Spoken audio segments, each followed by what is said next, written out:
आप देख रहे हैं हरियाणा न्यूज 24, जहां हर खबर मिले सच के साथ। नमस्कार, स्वागत है आपका हरियाणा न्यूज 24 पे। मैं हूं मुन्ना लंबा, मेरे सहयोगी प्रिंस लंबा के साथ।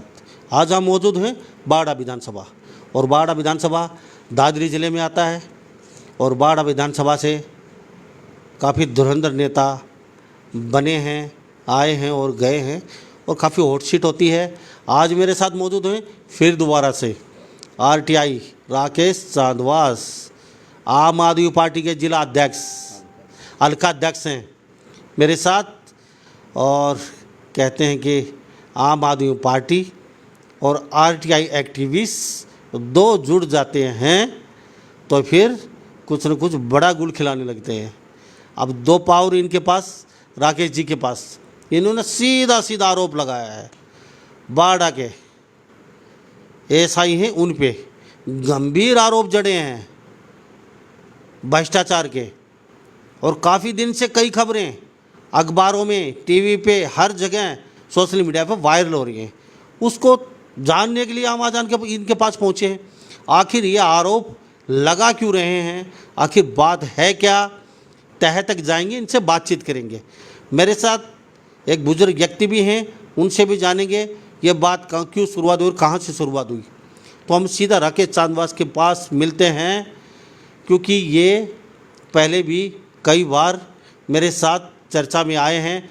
और हमेशा कहीं ऐसा तो नहीं है, चर्चा में बनने के लिए अक्सर ये ऐसा करते रहते हैं, क्योंकि हमेशा कोई ना कोई सीधी सी भाषा में एक वो चर्चा में बनने के लिए नेता, अभिनेता अक्सर इस तरीके के काम करते हैं। तो कभी चर्चा में बनने के लिए तो राकेश चांदवास इस तरीके के काम नहीं कर रहे हैं, जानते हैं सीधे से। राकेश जी, हरियाणा न्यूज़ 24 का बहुत बहुत स्वागत है। पहले तो लंबा साहब, आपका और आपकी टीम का मैं हार्दिक बधाई और स्वागत करना चाहता हूं कि एक करीब 80 वर्षीय बुजुर्ग पीड़ित की जो शिकायत थी, जिस पर लंबे समय से ये चर्चा का विषय है, जिसको मैंने उठाया हुआ है, वे पीड़ित बुजुर्ग ताऊ जी, राजगण जी भी यहाँ जेवली से आपके पास बैठे हैं।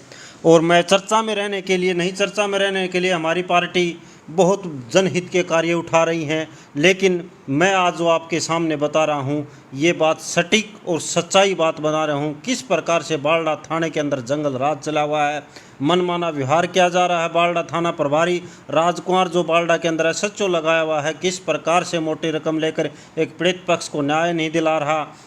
मैं आपको बताना चाहता हूं कि 11 आपने सीधे सीधे आरोप लगाए हैं SHO पे, बाड़ा थाना प्रभारी पे। हाँ जी, लगाए हैं। तो राकेश जी, कभी ऐसा तो नहीं हो जाता, कभी कभी सरकारी अधिकारी होते हैं और अक्सर इंसान से गलती हो भी जाती है, शायद ही कोई छोटी मोटी गलती हो गई हो, क्या आप कभी उन्हें मिलने की कोशिश की आपने आरोप लगाने से पहले कि SHO सब ये हो क्या रहा है, कभी आपसे गलती तो कोई मिसप्लेस तो नहीं हो गया, कभी अनजाने में किसी कहने से कुछ ऐसा गड़बड़ कर दिया हो आपने? देखो जी, इसने करीब 2-2.5 महीने बालड़ा के अंदर SHO लगे हुए हो गया। मैं नहीं कह रहा ये बात, बालड़ा के सार्वजनिक तौर पर जनता से किसी से पूछ लीजिए, पीड़ित पक्ष को यह आदमी कभी न्याय नहीं देता, क्योंकि यह आदमी हमेशा पैसों में विश्वास रखता है। मैं इसको धौलदार के टाइम से जानता हूँ, ये हमेशा पैसे की तरफ ध्यान देता है। इसी की बानगी के तौर पर मैं आपको एक शिकायत दिखा रहा हूँ कि हमारे ये ताऊ जी हैं जो राजगण जी जेवली, 11/3/2021 को थाना बालड़ा में उन्होंने एक शिकायत दी थी। उस समय के तत्कालीन SHO वीर सिंह ने वो शिकायत SP को भेज दी जांच के लिए, SP ने DC को भेज दी, DC ने तहसीलदार साहब को भेज दी। तहसीलदार साहब ने ताऊ जी के हक में रिपोर्ट बना दी। उसके बाद DC को फिर चली गई, DC ने फिर उसके बारे में रिपोर्ट मांगी SDM बालड़ा से, जो अब हाल में SDM है, माननीय SDM साहब शंभू राठी जी। और उन्होंने वो रिपोर्ट बनाई, दोनों पक्षों को बुलाया, तर्क वितर्क किया गया, गूगल मीटिंगें कराई गई, रिकॉर्ड का अवलोकन किया गया। तो वे इस निष्कर्ष पर पहुंचे कि शिकायतकर्ता द्वारा जो आरोप लगाए गए हैं वो सभी आरोप सिद्ध होते हैं। उसके बाद DC साहब को भेज दी। DC साहब ने फिर SDM साहब के पास रिपोर्ट मांगी कि आप ये बताएं कि इसमें क्लियर कट किसकी गलती है, विस्तृत रिपोर्ट दो। उसके बाद दोबारा SDM साहब ने फिर दोबारा जांच करी, यानी कि तीसरी जांच रिपोर्ट तैयार करी। तीसरी जांच रिपोर्ट में जो मैं आपको दिखा रहा हूँ, ये जांच रिपोर्ट जांच अधिकारी कम SDM बालड़ा की ये जांच रिपोर्ट है, इसमें निष्कर्ष है, उसमें साफ लिखा है कि राजगण के साथ इसके सगे भाई आरोपी ओम प्रकाश ने धोखाधड़ी करते हुए अंतरण डीड पंजीकृत करवाई है तथा सरकारी सेवा में रहते हुए सरकारी पद का भी दुरुपयोग किया है। क्लियर कट ये चीज़ लिखी हुई है। बड़े ही दुर्भाग्य की बात है कि उसके बाद ये रिपोर्ट DC साहब के पास गई और DC साहब ने 1 जुलाई को ये SP चरखी दादरी को पत्र लिखा जो मैं आपको पत्र दिखा रहा हूँ साफ क्लियर कट, और जिसमें SHO राजकुमार ने 1 ही तारीख को ये ASI विशाल के मार्क भी कर रखा है। देखो ये मार्किंग है, ये जो साइन है ये राजकुमार SHO के हैं। 1 जुलाई को थाने में पूरी फाइल पहुंच गई। उसके बाद उस फाइल के ऊपर DDA से राय ली गई। DDA से कानूनी राय होती है। उसके बाद ये पता चल गया भी इन जांच रिपोर्टों के आधार पर अपराध बनता है। लेकिन उस व्यक्ति ने रात को मेरे को भी 2 लाख रुपए तो दिवा रहा था एक मैटर में, SHO बाडड़ा और विशाल मेरे को 2 लाख रुपए तो चाय की दुकान पर दिवा रहा था बाहर। और उसके बाद उन्होंने 10 लाख रुपए के कहीं ओम प्रकाश से हम 10 लाख रुपए दिला देंगे। मैंने मना कर दिया कि मैं पैसे नहीं लूंगा, क्योंकि पीड़ित पक्ष के साथ अन्याय हो रहा है, बहुत बड़ी ज्यादती हो रही है। बुजुर्ग आदमी जो मृत्यु के कगार पर बैठा है, मैं ये दावे के साथ कहता हूं अगर ये राजकुमार और मेरे में किसी में गलती हो तो उसका भगवान लेखा लेगा। इस आदमी ने बड़ी मोटी रकम लेकर, क्योंकि ये जमीन करोड़ों रुपए की जमीन थी, और इस आदमी ने पैसे लेकर ये शिकायत दबा दी, बड़ी दुर्भाग्य। और मैं आपको एक छोटी सी बात और भी बताना चाहता हूं, इसने न तो सरेआम SP साहब के आदेशों की अवहेलना की है, क्योंकि जब ये फाइल दोबारा इन्होंने क्या करा DC के पास भेजी तो नियम ये होता है कि कोई भी थाने से अगर फाइल जाएगी तो वो फाइल SP साहब के मार्फत जाएगी। इस व्यक्ति ने SP के आदेशों की अवहेलना की, और इस संबंध में कल मैंने SP साहब को एक शिकायत दी थी। राकेश जी, हाँ जी, बहुत बड़े आरोप लगा रहे हैं। हाँ जी, SP साहब के आदेशों की अवहेलना सीधी सीधी हाँ, बात है। सीधी-सीधी किसी बड़े नेता का सिर पे हाथ है, फिर इसका मतलब किस पर जी?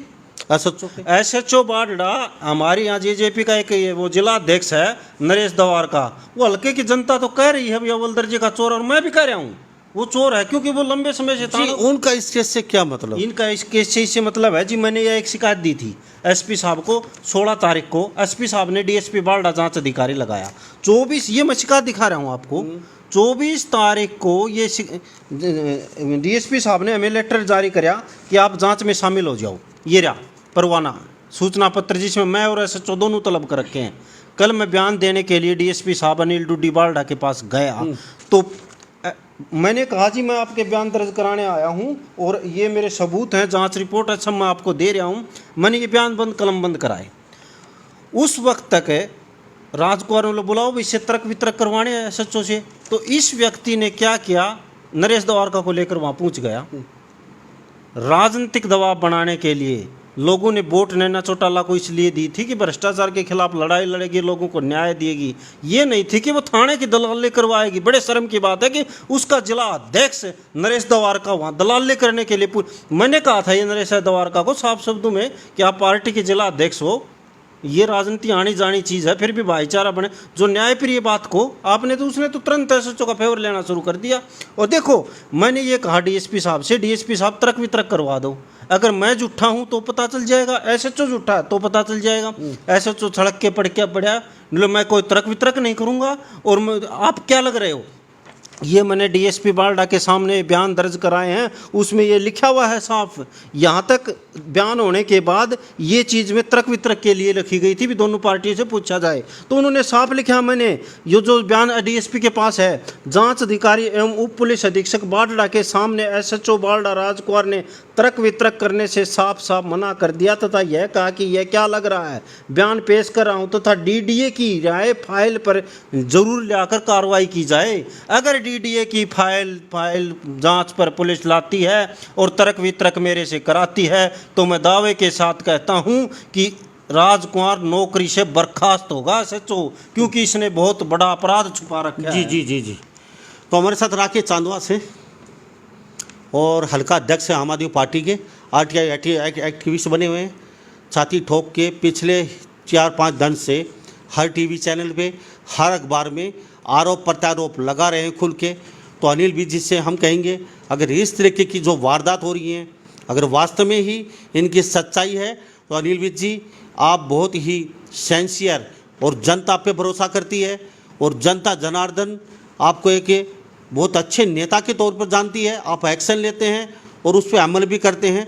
अगर वास्तव में ही अगर ये जो अधिकारी हैं ये भ्रष्ट हैं या ये इस तरीके की घटना हुई है बाडा विधानसभा क्षेत्र में, तो अब कार्रवाई तुरंत कीजिए, और जो भी विभिन्न धाराओं के तहत इन पे कार्रवाई होती है सख्त से सख्त कार्रवाई की जानी चाहिए।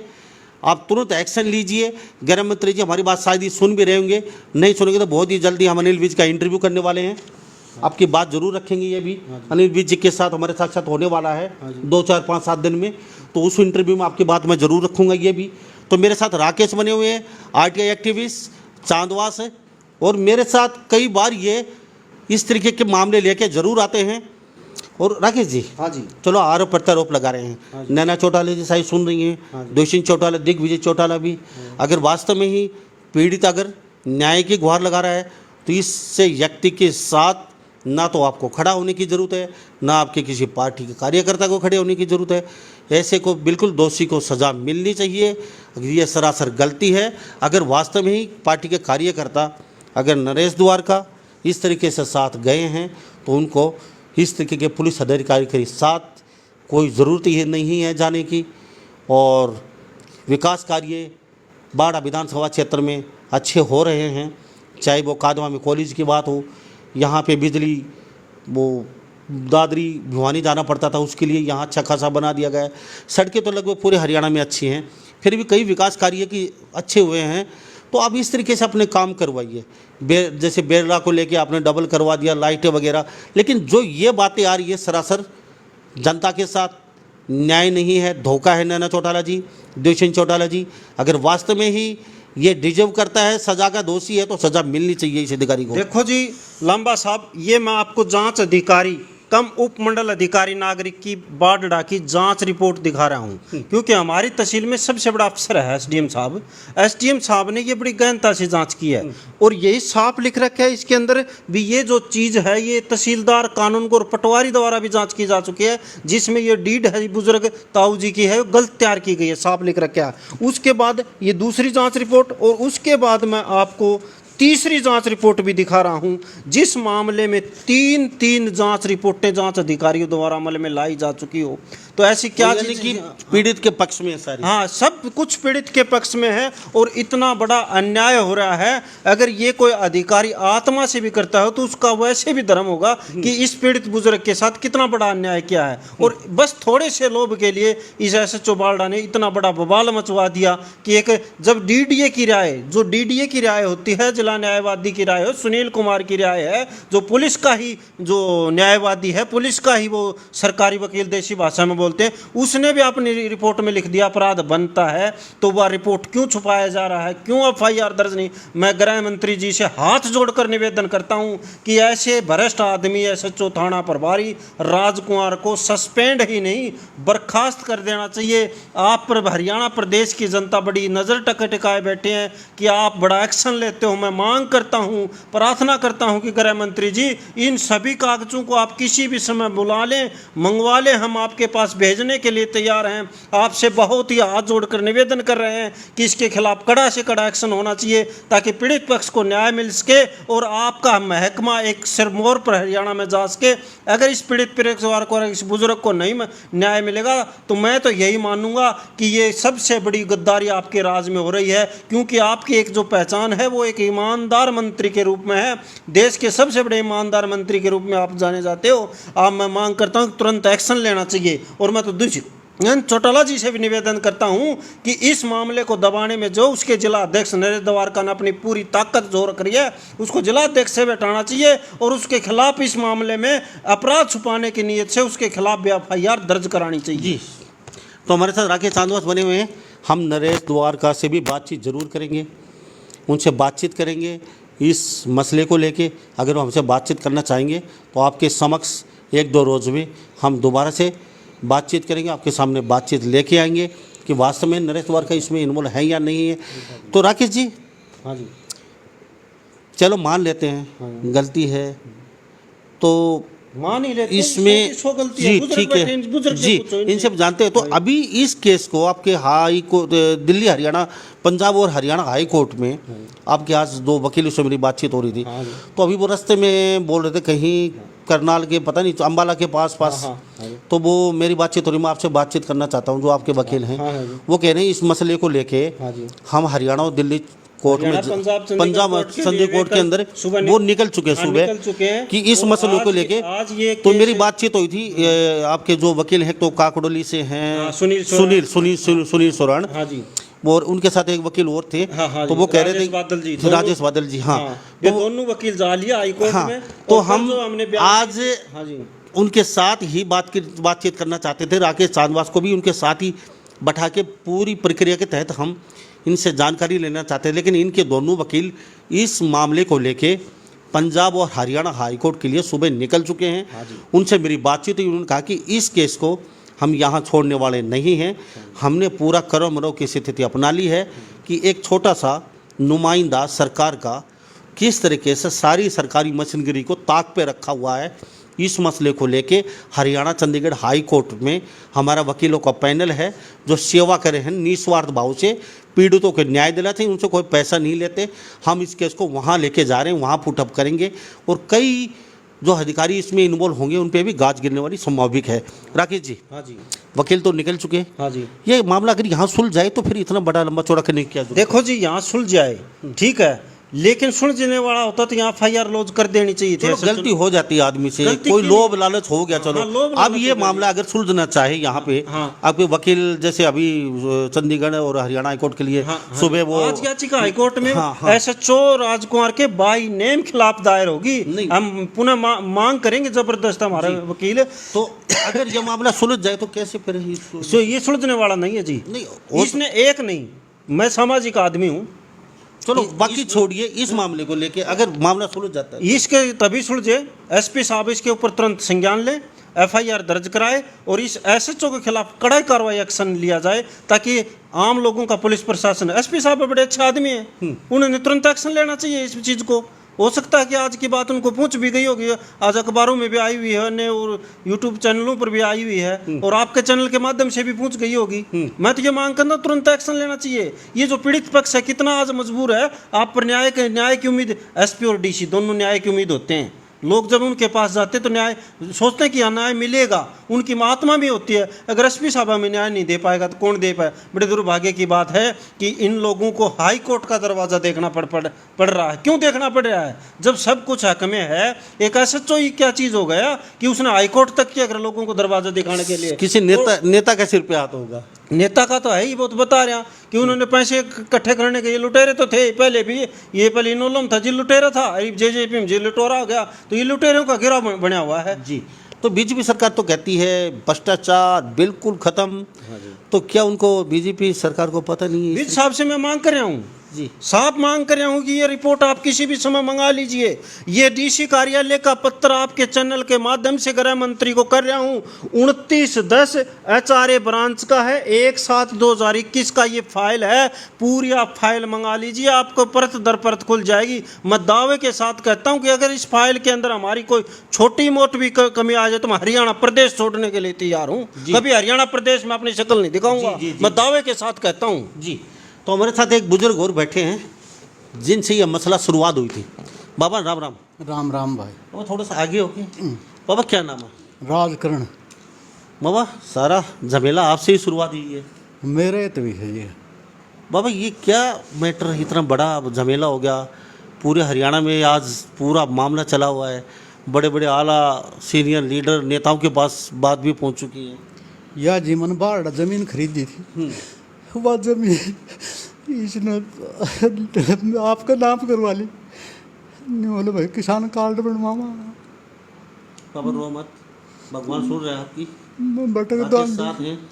बटक दंड साहब। क्या करते हो बाबा? जमींदारों करे कर दो पहले तो 3 कोई नौकरी भी की आप? ना 3 छोरी 2 छोरा। तो खून पसीना करके जमीन खरीदी? खून पसीना करके जमीन खरीदी थी।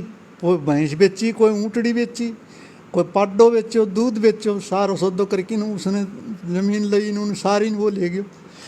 न्याय नहीं दे पुलिस। हाँ भाई तो पुलिस ने रो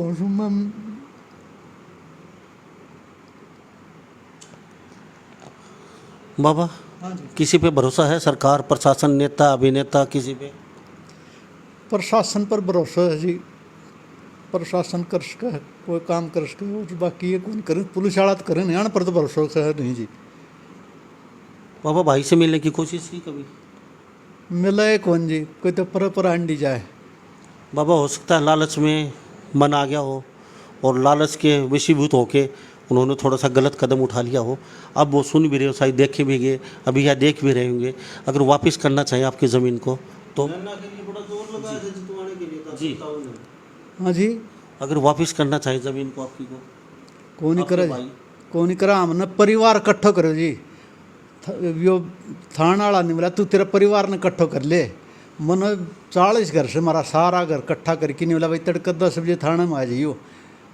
पुलिस थाना हम फोन करें परिवार का आदमी फोन को उठाओ ने थाना में जाके सारा 2 गाड़ी भर के ले गया। थाना वाला दौड़ वो आया नहीं, थाना में जाए पास फोन करा तो भी को उठाओ ने, फोन न को उठाओ ने जी। जो जिद रोणू करेगा। तो आप तो नैना चौटाला के खास वोटर थे, सपोर्टर थे, था जी, तो आज फिर आप किस साथ नैना चौटाला नहीं खड़ी है?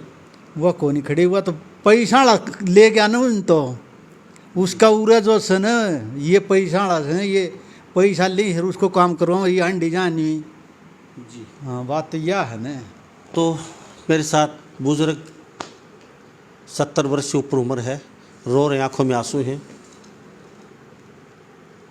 आप लालच के वशीभूत होके किसी की ज़मीन ज़रूर हड़प सकते हैं, किसी से मोटी रिश्वत ज़रूर ले सकते हैं, लेकिन मरते समय सिर्फ 2 लकड़ी आपको नसीब होनी है।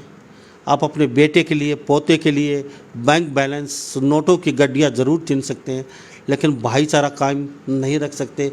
समाज में मान सम्मान, प्रतिष्ठा, इज्जत वो आपकी नहीं रहेगी।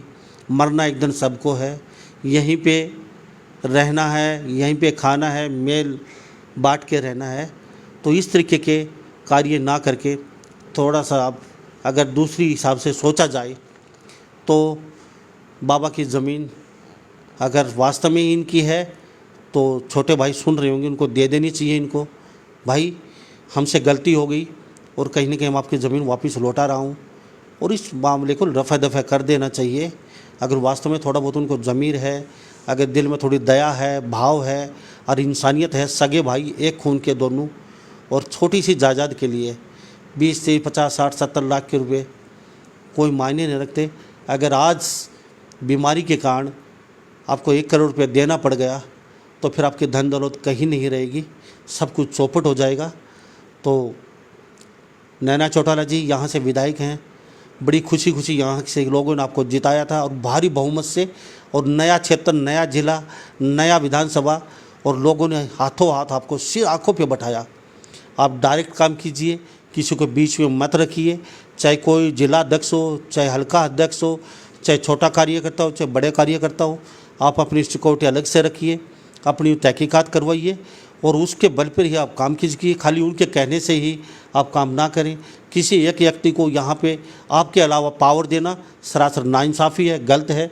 अनिल विज से भी कहेंगे, आप पूरे हरियाणा प्रदेश में जाते हैं, पुलिस महकमे में छापेमारी करते हैं, बड़े बड़े अधिकारियों को घर बैठा देते हैं, लेकिन आज तक भिवानी, दादरी, महेंद्रगढ़ और रेवाड़ी यहाँ आप नहीं पहुँचे हैं। मैं फिर अनुरोध करूँगा, अब यहाँ भी आइए, पुलिस महकमे में चुपचाप आके छापेमारी कीजिए और जो दोषी होते हैं उनके सख्त कार्रवाई कीजिए। एक बार आपको आना चाहिए, यहाँ की हालत ज़रूर देखनी चाहिए, जब भी यहाँ पुलिस प्रशासन सुधरेगा। क्योंकि हम रात बेरात हम भी आते जाते रहते हैं, पुलिस का रवैया नहायत ही सोचने पे मजबूर कर देता है।